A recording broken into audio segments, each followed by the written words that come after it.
"They're going to kill your son tonight," Waitress warns Billionaire, then takes a bullet meant for his saw. What if the woman who once protected a billionaire's family from the shadows now finds herself risking her life to save the very man who betrayed her? Maria Delgado wove through the glittering throng at the Peninsula Hotel's grand ballroom, her black uniform rendering her invisible to the sea of tuxedos and sequin gowns. To the guests, she was just another server, a faceless cog in the machinery of their extravagance. But at 32, Maria was a ghost with a past, her heart pounding with a rhythm she hadn't felt in years, a pulse of danger that once defined her life. 5 years ago, she'd been Maria Alvarez, an elite security operative for the Hayes family, entrusted with their safety, their secrets, their empire. Now, she was a nobody, her true identity buried under a false name and a life of quiet desperation. The ballroom was a cathedral of wealth, its marble floors gleaming under crystal chandeliers that cost more than most people's homes. New York's elite mingled here: hedge fund tycoons, senators, tech moguls, and a smattering of celebrities, their laughter a thin veneer over cutthroat ambition. At the center of it all stood Nicholas Hayes, 25, with golden hair and a smile that could charm a snake. He was the heir to a fortune built on real estate, tech, and whispered rumors of darker dealings. Surrounded by friends, he laughed easily, but his eyes held a flicker of unease, as if he sensed the weight of the world he'd been born into but couldn't yet name it. Maria's tray wobbled as she caught sight of Richard Hayes, the patriarch, across the room. At 60, he was a titan, his silver hair and steely gaze commanding the space like a general on a battlefield. He was deep in conversation with Victor Lang, his chief financial officer, a man whose thin smile never reached his eyes. Maria's stomach churned. She hadn't seen Richard since the night she'd been forced to flee. Branded a traitor by the very family she'd sworn to protect, she'd vowed never to return. But desperation had a way of rewriting vows. The catering job was meant to be a fresh start, a way to survive in a city that didn't care who you used to be. But fate, it seemed, had a cruel sense of humor. As she refilled her tray at the bar, Maria's ears caught a fragment of conversation that stopped her cold. Victor's voice, low and urgent, reached her over the hum of the crowd. He was speaking to a man she didn't recognize, a stranger with a scar tracing his jawline, his eyes hard as flint. "It's set for midnight," Victor said, his words clipped and precise. "Clean, quick, no witnesses. The kid won't see it coming." Maria's blood turned to ice. The kid, Nicholas, her knuckles whitened around the tray, her mind racing. An assassination plot, here in the heart of the Hayes' own gala, and Victor Lang, Richard's trusted confidant, was at the center of it. She forced herself to keep moving, her face a mask of calm as she cataloged the faces around her. This wasn't just a betrayal, it was a coup, and the stakes were higher than she could have imagined. Maria's training kicked in, her senses sharpening despite the panic clawing at her chest. She couldn't afford to freeze, not now, not when lives hung in the balance. She slipped through the crowd, her movements deliberate, her eyes scanning for threats. 5 years ago, she'd been the best in her field, a former Marine turned private security expert, handpicked by Richard Hayes to protect his family. She'd been loyal, almost fanatically so, until she stumbled across something she wasn't supposed to see. A ledger detailing offshore accounts, bribes to foreign officials, and ties to the Volkov syndicate, a criminal network that operated in the shadows of global power. When she brought it to Richard, expecting him to act, he'd turned on her. The accusations came swiftly: embezzlement, disloyalty, betrayal. Evidence was fabricated, her reputation destroyed, and Maria was forced to vanish, leaving behind the only life she'd known. Now, as she maneuvered through the ballroom, the weight of that betrayal pressed down on her.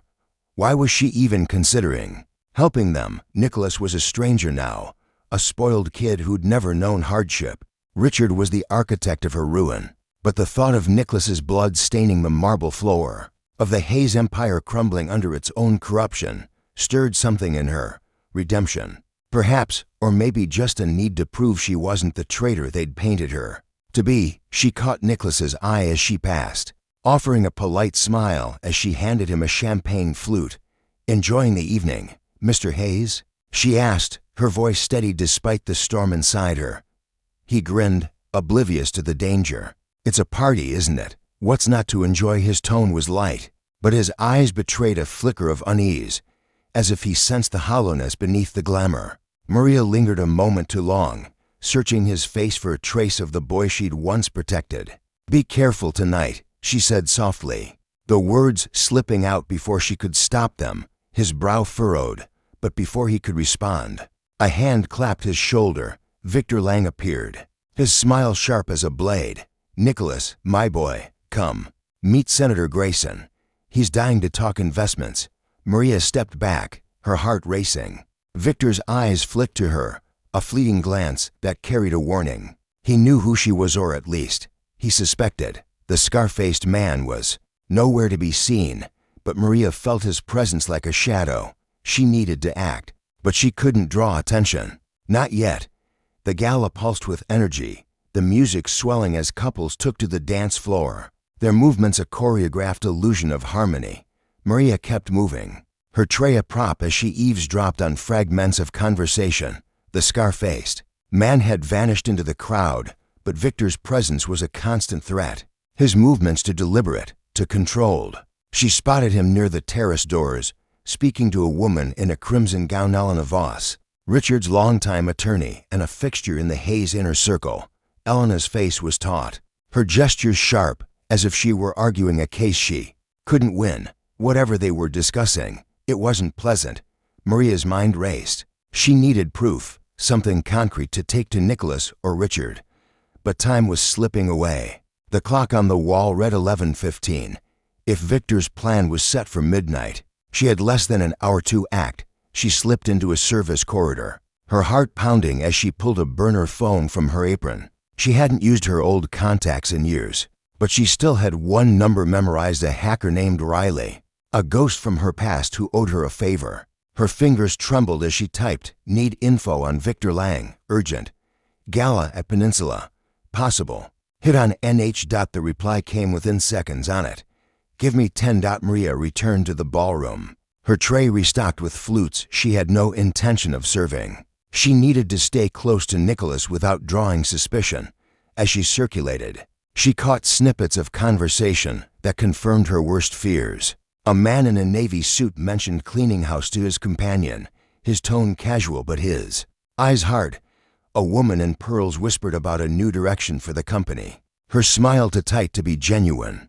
The plot wasn't just about Nicholas, it was about reshaping the Hayes empire. And Victor was orchestrating it with surgical precision. At 11:30, her phone buzzed. Riley's message was brief but chilling. "Lang's been funneling money to a shell corp tied to the Volkov syndicate. Paper trail leads to a hit contract. Target, NH midnight. Terrace. Watch your back." The Volkov syndicate. Maria's stomach dropped. She'd crossed paths with them during her time with the Hayes family. Ruthless, connected, and untouchable. They were the kind of enemy you didn't cross and live to tell about it if they were involved. This was bigger than a personal vendetta. It was a power play with global stakes. But there was something else in Riley's message that gnawed at her. Watch your back. Victor wasn't working alone, and Maria's presence at the gala wasn't as invisible as she'd hoped. She scanned the room, her eyes landing on Elena Voss, who was now watching her from across the ballroom. Their gazes locked for a split second, and Maria saw something in Elena's eyes: recognition and something darker, fear. Maria's pulse thundered as she searched for Nicholas. He was near the terrace doors now, laughing with a group of friends, a glass of whiskey in his hand. The clock was ticking 11:45.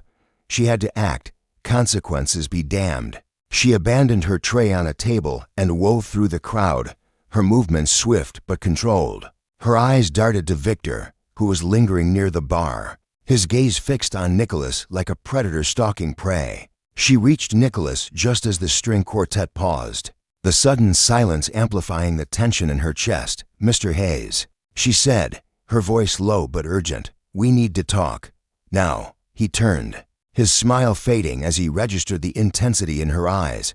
"Do I know you?" he asked, his voice laced with curiosity and a hint of suspicion. "No time," she hissed. "You're in danger." They're going to kill you tonight. You need to get out of here." His face paled, his eyes searching hers for a lie. "What are you talking about? Whose?" Before he could finish, a sharp crack split the air. The gunshot was deafening, the ballroom erupting into screams as guests dove for cover. Maria acted on instinct, shoving Nicholas to the ground, her body shielding his. Pain seared through her shoulder as the bullet meant for him tore into her flesh. She collapsed, her vision blurring as blood soaked her uniform, pooling on the marble floor. Chaos engulfed the room. Security guards swarmed, their shouts drowned out by the panicked cries of the guests. Richard Hayes's voice boomed, demanding order, but Maria's world was narrowing to the pain in her shoulder and the sound of Nicholas's voice, frantic and close. "Stay with me," he said, his hands shaking as he pressed them to her wound. "Why did you do that?" Why? Maria's lips moved, her voice barely a whisper. "Because I owed you. I owed your family." Her eyes fluttered, catching a glimpse of Victor slipping through the terrace doors, his face a mask of cold satisfaction. Elena Voss was nowhere to be seen, but Maria's gut told her the attorney was more than a bystander. As darkness crept in, Maria clung to one thought: she'd saved Nicholas. But the fight was far from over. Maria awoke in a hospital bed, the sterile white room a stark contrast to the opulence of the gala. Her shoulder throbbed, a dull ache that pulsed with every heartbeat. A nurse hovered nearby, checking her chart. "You're lucky," the nurse said, her voice clinical but kind. "The bullet missed anything vital. You'll be sore, but you'll live." Maria's mind was already racing. She needed to know if Nicholas was safe. If the plot had been thwarted. The door opened, and Nicholas stepped in, his face haggard, but his eyes sharp with determination. He was dressed in a rumpled suit, his tie loosened, as if he hadn't slept since the gala. "You're awake," he said, relief flooding his voice. I thought I'd lost you." "What happened?" Maria asked, her voice hoarse. She tried to sit up, wincing as pain shot through her shoulder. "They caught the shooter," Nicholas said, pulling a chair to her bedside. "Some low-level thug hired through a middleman. He's in custody, but he's not talking. Victor's gone, disappeared before the police could grab him." Maria's heart sank. Victor was the key, the linchpin of the conspiracy. Without him, the truth might stay buried. "Your father," she said, her voice steady despite the pain. "You need to talk to him. This goes deeper than Victor. There's more you don't know." Nicholas's jaw tightened, his eyes darkening. "I know. I've been digging. My father's been hiding things I never imagined. I found files, encrypted ones, in his office. I'm still trying to make sense of them. But it's bad, Maria, really bad." Over the next few days, as Maria recovered, Nicholas pieced together the puzzle. He'd always lived in his father's shadow, content to play the role of the charming heir. But the attempt on his life had shattered that illusion. With the help of a private investigator he'd hired in secret, Nicholas accessed his father's private server, uncovering the same ledger Maria had found 5 years ago. The Hayes empire was built on more than savvy investments. It was tangled in a web of corruption, from money laundering to deals with the Volkov syndicate. Victor had been skimming profits for years, funneling them to shell companies to fund his own power grab. And the assassination plot was his way of eliminating Nicholas as a threat to his plans. But the real twist came when Nicholas found a hidden file labeled Alvarez. It detailed Maria's dismissal, the fabricated evidence, and a chilling note from Richard himself: "Neutralize her. She knows too much." Maria hadn't been betrayed by just anyone. Richard had orchestrated her fall, fearing her loyalty would expose his secrets. But there was more. A second file revealed that Elena Voss had been complicit, planting the evidence that framed Maria to protect her own stake in the empire. Maria's blood ran cold as Nicholas showed her the files. "Elena," she whispered, "I should have known. She was always too close to your father, too eager to please." Nicholas nodded, his face grim. "She's still out there, covering her tracks. And Victor, he's not done. I can feel it." Maria's recovery was slow, but her mind was sharp. She and Nicholas worked in secret, piecing together the fragments of the conspiracy. Riley, the hacker, became their lifeline, digging deeper into Victor's dealings. The more they uncovered, the more dangerous it became. Victor wasn't just a rogue operative, he was the tip of a spear, aimed at the heart of the Hayes Empire. The Volkov syndicate had been promised a share of the company's assets in exchange for their muscle, and Elena Voss was the intermediary, brokering deals that would dismantle Richard's legacy and hand it to new players. But there was another layer to the plot, one that shook Maria to her core. Riley uncovered a series of encrypted emails between Victor and an unknown figure. Referred to only as the broker, the emails hinted at a larger plan, one that went beyond Nicholas's death. The Hayes Empire was a domino, and its fall would trigger a cascade of financial chaos, destabilizing markets and empowering the syndicate's global network. Nicholas wasn't just a target, he was a symbol, a sacrifice to signal the syndicate's dominance. Maria's shoulder ached as she sat with Nicholas in a safe house on the outskirts of the city, a nondescript apartment Riley had secured for them. "We can't just hide," she said, her voice firm. "Victor's still out there, and Elena's covering for him. We need to draw them out." Nicholas ran a hand through his hair, his eyes haunted. "My father, he knew about some of this, didn't he? Maybe not the hit, but the deals, the corruption. He let it happen." Maria nodded, her jaw tight.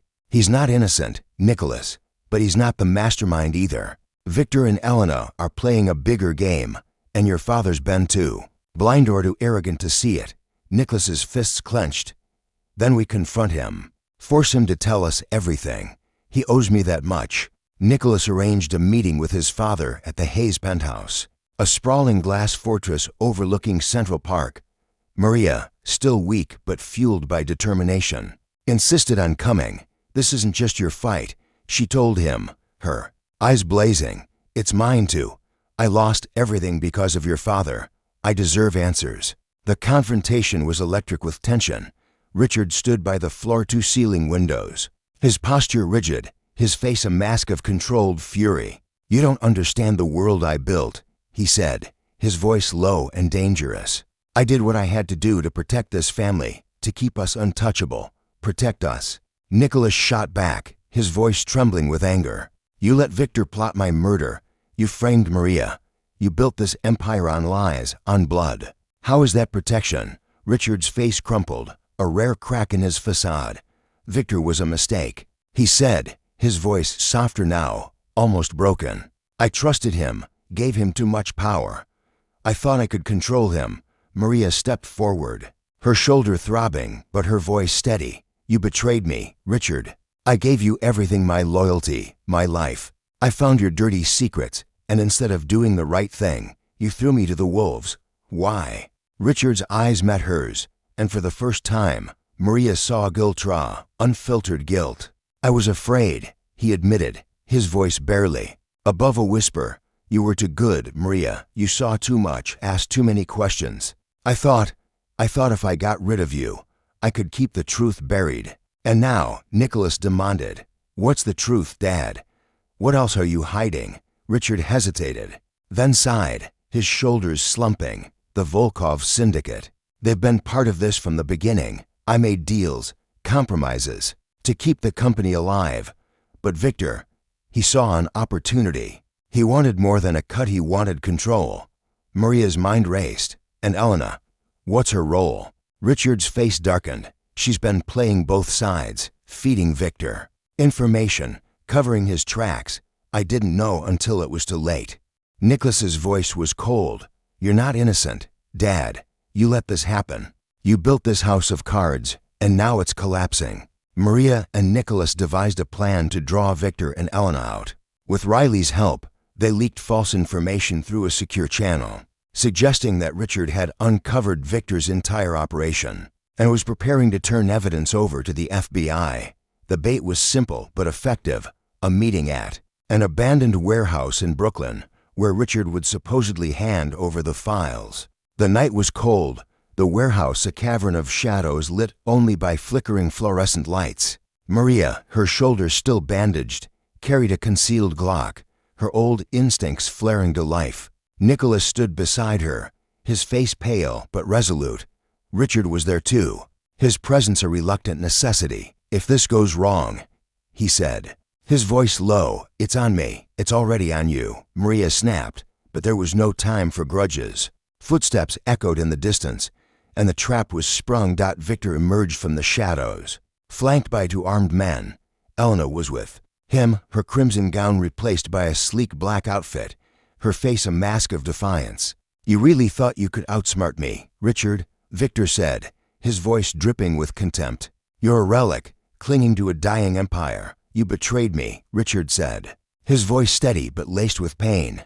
"After everything I gave you," Victor laughed, a cold, hollow sound. "You gave me scraps. I'm taking what's mine." Before Maria could react, Elena drew a pistol, her movements swift and precise. "You should have stayed gone, Maria," she said, her voice venomous. "You're a loose end." The standoff erupted into chaos. Gunfire rang out, bullets ricocheting off the warehouse walls. Maria dove for cover, dragging Nicholas with her. Richard tackled one of Victor's men, his old strength surprising them all. Maria returned fire, her aim steady despite the pain in her shoulder. She hit one of Victor's men, but Elena was too quick, disappearing into the shadows. Victor lunged for Nicholas, a knife glinting in his hand.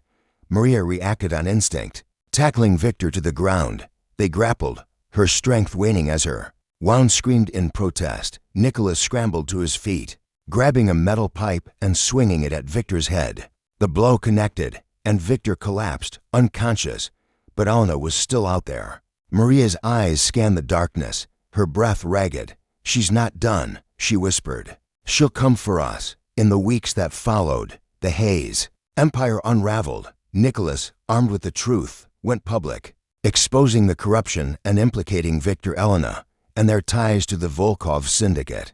Victor was arrested, his empire of lies crumbling under the weight of evidence Riley had uncovered. Elena, however, vanished, a ghost in the wind, her fatal lingering question mark. The fallout was swift arrests, lawsuits, and a media frenzy that shook New York's elite. Richard stepped down, retreating to a private estate in upstate New York, his legacy tainted, but his son still alive. He offered Maria an apology, but it was hollow, too little too late. "I don't need your words," she told him. "I needed your trust." Nicholas faced a choice: walk away from the empire or rebuild it. He chose the latter, but not alone. He asked Maria to stay, to help him forge something new, something honest. "I don't know if I can do this without you," he said, his voice raw with vulnerability. "You saved my life. You saw the truth when no one else did." Maria hesitated, the scars of betrayal still raw, but as she looked at Nicholas, she saw something she hadn't in years: hope. Not the naive hope of youth, but the hard-won kind, forged in betrayal and loss. "I'm not promising anything," she said, a faint smile tugging at her lips, "but I'll stick around, for now." The story didn't end with a neat bow. Elena's disappearance cast a long shadow, and the Volkov syndicate wouldn't forget their losses. The Hayes name, once a beacon of power, was now a cautionary tale. But Nicholas and Maria stood together, ready to face whatever came next, their bond forged in blood and truth. As the city skyline glittered beyond the safe house windows, Maria felt a flicker of purpose reignite. The fight wasn't over. Elena was still out there, and the syndicate's reach was long. But for the first time in years, Maria wasn't fighting alone. And somewhere, in the darkness, a new chapter was waiting to be written, one where redemption might just be possible.